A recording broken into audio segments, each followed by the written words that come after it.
हूथियों ने इजराइल पर दागी मिसाइलें, तबाही की तस्वीरें आई सामने। बैलिस्टिक मिसाइलों से की हमलों की शुरुआत। इजराइल के ऊपर सबसे खूंखार जुल्फिकार मिसाइल दागी। पैलेस्टाइन 2 बैलिस्टिक मिसाइल से भी दहला इजराइल। अब इजराइल में गिरेंगी लाशें ही लाशें। हूथी के इंतकाम की हो चुकी है शुरुआत। हाइफा पोर्ट की उड़ाई धज्जियां। हूथी का डेडली ऑपरेशन आया सामने। अब मौत का बदला मौत, खून का बदला खून। ईरान समर्थित हूथियों ने दावा किया है कि उन्होंने 2 बैलिस्टिक मिसाइलों का इस्तेमाल करते हुए दोहरे सैन्य अभियान शुरू किए हैं। और तो और हूथियों ने दावा किया है कि उन्होंने मल्टी टिफ्ट फ्रेगमेंटेशन फिलिस्तीन 2 और जुल्फिकार मिसाइल का इस्तेमाल किया। इजराइल हमास युद्ध के बीच यमन के हूथी ने इजराइल पर मिसाइल हमला किया है। हूथी ने इजराइल के ऊपर अपनी सबसे खूंखार जुल्फिकार मिसाइल दागी है। हूथी का यह कहना है कि उसका यह हमला इजराइल के सबसे बड़े एयरपोर्ट बेन गुरियन पर हुआ है। इस हमले को लेकर हूथी का यह कहना है कि यह तो अभी शुरुआत है, आने वाले समय में इजराइल को ऐसे ही मिसाइल हमलों से दहलाया जाएगा और बार बार दहलाया जाएगा, तब तक दहलाया जाएगा जब तक कि इजराइल पूरी तरीके से बर्बाद नहीं हो जाता। हालांकि इस हमले को लेकर हूथी के प्रवक्ता ब्रिगेडियर जनरल याहा सारी का बयान भी सामने आया है। सारी ने अपने बयान में कहा है कि हूथी की मिसाइल फोर्स ने बहुत ही सक्सेसफुली, सफलतापूर्वक इजराइल के ऊपर जुल्फिकार बैलिस्टिक मिसाइल दागी है। तमाम कोशिशों के बावजूद इजराइल और अमेरिका इस मिसाइल को इंटरसेप्ट नहीं कर पाए। अमेरिका और इजराइल के डिफेंस सिस्टम भी बुरी तरीके से फेल होते हुए नजर आए हैं हूथियों के सामने। अब सवाल यह है कि क्या इजराइल धीरे धीरे करके हूथियों के सामने घुटने टेक देगा, क्योंकि इजराइल इस वक्त कई फ्रंट्स पर लड़ाई लड़ रहा है, ईरान के साथ भी, हमास के साथ भी, हूथियों के साथ भी, लेबनान के साथ भी। अब सवाल यह भी है कि अचानक हूथी इतने अग्रेसिव क्यों दिखाई दे रहे हैं, क्योंकि इससे पहले अग्रेसिव थे, वो पैसिव अग्रेसिव थे उसके पहले, लेकिन अब इतने अग्रेसिव क्यों हो गए हैं? देखिए, प्रधानमंत्री की हत्या कर दी गई, हूथियों के प्रधानमंत्री को मौत के घाट उतारा गया, उनके साथ साथ तमाम ऑफिसर्स और कई नेताओं को भी, बड़े नेताओं को भी मौत के घाट उतारा गया, जिससे कि हूथी जो है इस वक्त बहुत ज्यादा बौखलाए हुए हैं। अब इंतकाम लेना चाहते हैं, अब वो खून का बदला खून से लेना चाहते हैं। अब देखें, जिस तरीके से प्रधानमंत्री की मौत के बदले की बात हो रही है, तो कहा यह जा रहा है हूथियों की ओर से कि उन्होंने प्रधानमंत्री की मौत का लिया बदला। मौत का खेल लंबा चलने का दावा। इजराइल की सिट्टी पिट्टी गुम, हूथी की अगली चाल, और अब इजराइल बेहाल। अब छिपते फिर रहे हैं इजरायली नागरिक। तेल अवीव में हर तरफ सिर्फ और सिर्फ भगदड़, बंकरों की भी पड़ी कमी। इस बार हमला करके गलत जगह फंस गया इजराइल। हूथी के पास है घर में घुसकर मारने वाले हथियार। हूथी विद्रोहियों ने की हवाई नाकेबंदी। मिसाइल इजराइल की रक्षा की को चीर गई।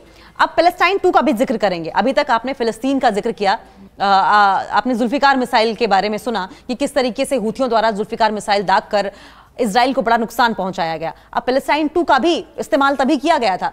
बैलिस्टिक मिसाइल से इजराइल को दहला दिया गया। हूथियों ने हाइफा पोर्ट को निशाना बनाया था। रेड सी में हूथी विद्रोहियों ने इजराइल से जुड़े जहाज पर हमला किया और जमकर हड़कंप मच गया। उसके बाद इजराइल ने पिछले दिनों यमन की राजधानी सना पर भीषण बमबारी करके हूथी ग्रुप के प्रधानमंत्री समेत कैबिनेट के कई बड़े मंत्रियों की हत्या कर दी थी। और इस हमले के बाद हूथी ग्रुप इजराइल पर लगातार एक के बाद एक कई अटैक्स कर रहा था।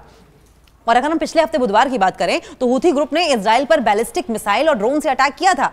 हूथी ग्रुप ने दावा किया कि उनका यह हमला पूरी तरीके से कामयाब था और जो टारगेट उन्होंने रखा था उस टारगेट को नेस्तनाबूद कर दिया। सक्सेसफुली उन्होंने अपने टारगेट को अचीव कर लिया। देखिए, बुधवार की अगर बात करें तो यमन के हूथी ग्रुप ने इजरायली कब्जे वाले अल कुद्स शहर और हाइफा बंदरगाह स्थित संवेदनशील ठिकानों को निशाना बनाया। और इस हमले में हूथी ग्रुप ने एक फिलिस्तीन 2 हाइपरसोनिक बैलिस्टिक मिसाइल और न जाने कितने विस्फोटकों से लदे ड्रोन और जुल्फिकार मिसाइल का इस्तेमाल किया।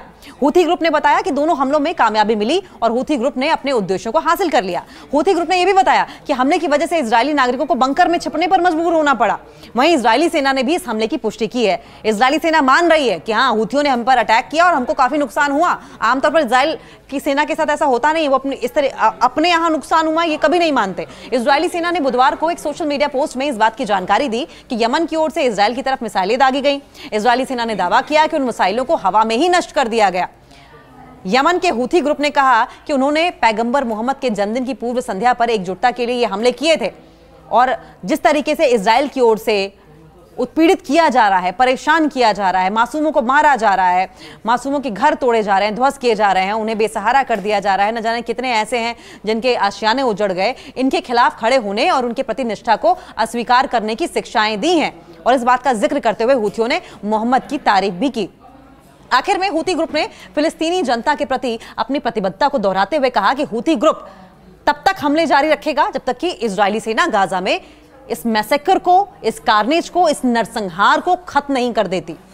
रेड सी में हूती विद्रोहियों ने इजराइल से जुड़े कई जहाज पर हमला किया, हड़कंप मचा हुआ है। यमन के हूती विद्रोहियों ने उत्तरी लाल सागर में भी जहाजों पर हमले किए हैं, दावा किया जा रहा है हूतियों की ओर से। हूती सैन्य प्रवक्ता यहया सरिया ने भी अपने बयान में कहा कि उनकी ड्रोन और मिसाइल यूनिट जो हैं उन्होंने संयुक्त ऑपरेशन के तहत MSC आइबा नामक जहाज को भी निशाना बनाया है।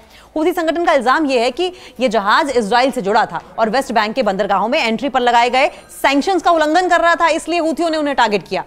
प्रवक्ता के मुताबिक इस हमले में 2 ड्रोन और 1 क्रूज मिसाइल का इस्तेमाल किया गया। देखिए, हाइपरसोनिक के साथ साथ क्रूज मिसाइल का भी इस्तेमाल कर रहा है हूती। उन्होंने दावा किया कि जहाज को सीधे तौर पर निशाना बनाया गया और हमला पूरी तरीके से सक्सेसफुल रहा था। हालांकि अभी तक अंतर्राष्ट्रीय समुद्री एजेंसियों या फिर जो इंडिपेंडेंट सोर्सेज हैं उन्होंने इस हमले की पुष्टि नहीं की है, कंफर्म नहीं किया है कि हमला हुआ या नहीं हुआ। हालांकि कई बार ऐसा देखने को मिला है कि हूती अपनी तरफ से कहता है कि हमने अटैक किया है, इजराइल मानने को तैयार नहीं है कि हमारे यहाँ कोई हमला भी हुआ या कोई नुकसान भी हुआ है।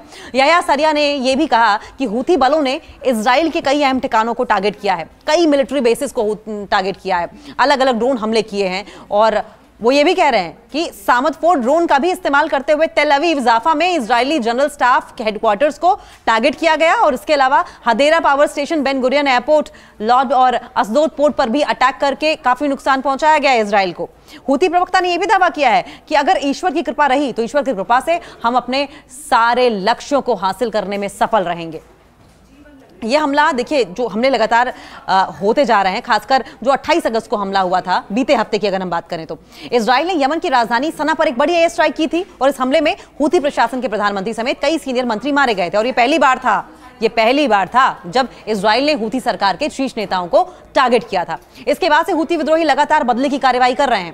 31 अगस्त को हूती लड़ाकों ने सऊदी अरब के यानबू बंदरगाह के पास इजरायली स्वामित्व वाले, इजराइल के कब्जे वाले टैंकर स्कारलेट रे पर हमला किया था और इस हमले को भी हूतियों ने गाजा में फिलिस्तीनियों के समर्थन के नाम पर अंजाम देने का दावा किया। अब देखिए, हूतियों ने कसम खा ली है कि हम खून का बदला खून से ही लेंगे। इजरायली एयर स्ट्राइक में पीएम और मंत्रियों की मौत से भड़के हूती उन्होंने अब जवाबी हमले की कसम खाई है। यमन के हूती विद्रोहियों और इजराइल के बीच लड़ाई तेज हो सकती है। अपने पीएम और कई सीनियर अधिकारियों की इजरायली हमलों में मौत के बाद हूतियों ने इसका बदला लेने की ठान ली है। यमन में हूती विद्रोहियों द्वारा पहले तो संयुक्त राष्ट्र के 11 अधिकारियों की गिरफ्तारी हुई और इस गिरफ्तारी ने सबको चौंका दिया और इस गिरफ्तारी ने कई सवाल भी खड़े कर दिए हैं कि किस तरीके से वहां पर UN जो ऑफिसर्स थे उनकी गिरफ्तारी की गई। हालांकि हूतियों की दलील ये है, हूती विद्रोहियों की, कि ये जो थे वहां पर जासूसी कर रहे थे, लेकिन ये हमला हूती विद्रोहियों का गुस्सा था क्योंकि अटैक में उनके पीएम को दर्दनाक तरीके से मार दिया गया था। इजराइल की सेना ने यमन के सना शहर में हूती विद्रोहियों पर अटैक किया जिसमें हूती सरकार के प्रधानमंत्री समेत कई कैबिनेट मंत्री मारे गए। हमले में हूती सरकार के पूरे प्रशासन का सफाया हो गया। वहीं नए कार्यवाहक प्रधानमंत्री हालांकि अपॉइंट कर दिए गए थे। यमन के हूती विद्रोहियों ने इजराइल से बदला लेने की कसम खाई। इजरायली हवाई हमलों में अपने प्रधानमंत्री अहमद अल रहावी और कई सीनियर ऑफिसर्स को मारने के बाद बयान जारी करते हुए कहा गया कि वो अपने नेताओं की मौत को याद रखेगा और चुन चुन कर बदला लेगा। हूती चुन चुन कर अपने नेताओं की और अपने अधिकारियों की मौत का बदला लेगा और इन मौतों का हिसाब इजराइल से जरूर चुकता किया जाएगा धीरे धीरे करके। टेलीग्राम पर प्रसारित एक संदेश में हूतियों के समूह की जो टॉप लीडरशिप काउंसिल है, सर्वोच्च राजनीतिक परिषद है, उनके प्रमुख हैं मेहदी अल मशात। उन्होंने कहा कि हम अल्लाह, यमनी लोगों और शहीदों के परिवारों से वादा करते हैं कि इजराइल से हम बदला लेंगे और लेकर ही रहेंगे किसी भी कीमत पर, चाहे जो हो जाए। मशात ने कहा कि इजराइल में अब कोई सुरक्षित नहीं है और ऐसे में वहां काम कर रहे विदेशी कंपनियां देर होने से पहले बेहतर यही होगा कि इजराइल को छोड़ दें, नहीं तो इजराइल के नागरिकों, इजराइल के सैनिकों के साथ साथ वो भी मारे जाएंगे।